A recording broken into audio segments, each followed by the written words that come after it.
stuff. Let's bring in Dr. Corina Marcu once again, Associate Vice President of Medical Affairs at Hartford HealthCare St. Vincent's Medical Center. Doctor, welcome back. Many Americans say they're not going to get the COVID vaccine. According to a new study, those who are reluctant say they probably won't be changing their minds anytime soon. The Gallup poll found 24% of U.S. adults do not plan to be vaccinated. And of that group, 78% say they are unlikely to reconsider.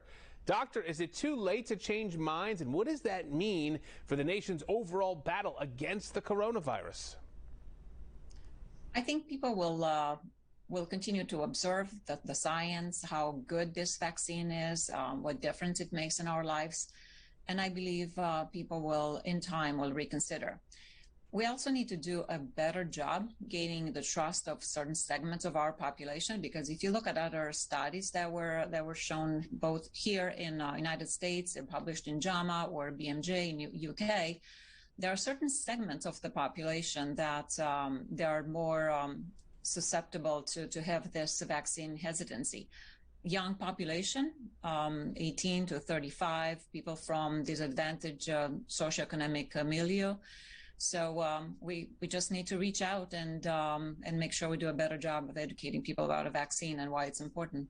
Yeah, it could be that some of those folks who are hesitant watch those of us who have been vaccinated over the months and maybe even years and react in that way. Doctor, let's take a look at some comments made today by Dr. Anthony Fauci, the infectious disease specialist, pleading with the public to take one particular variant of the coronavirus very seriously.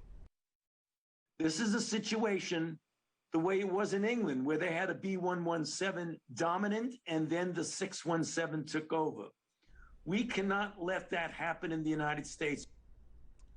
Dr. Marcu, you referenced this earlier, the so-called Delta variant first found in India, now dominant in the UK. Is this something we need to worry about here in the U.S.?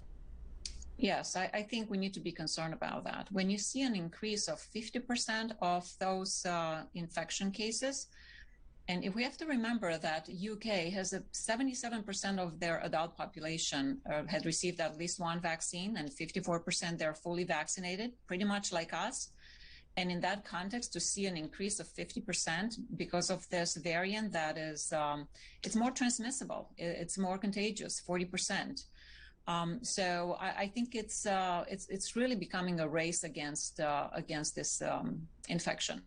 Getting the vaccine. Doctor, are those breakthrough cases, or are those among the population that predominantly is still not vaccinated? They were not very specific if they were breakthrough cases, at least what was published, what I'm aware of. But again, we know that based on the studies that came out from UK on the Pfizer vaccine and the AstraZeneca, the fully vaccinated people, the rate of effectiveness is about 80 in the 80s for Pfizer and 60% for AstraZeneca. So slightly less than if for the original variant. So maybe some of them are breakthrough cases, but probably many of them are unvaccinated or partially vaccinated. It's a real wake-up call when you consider, the current state we are in right now, the low infection rates, summer approaching, so much to look forward to, and yet a stark reminder that we're not completely out of the woods just yet. Dr. Corina Marcu, thank you for joining us here on The New Normal tonight. You're very welcome.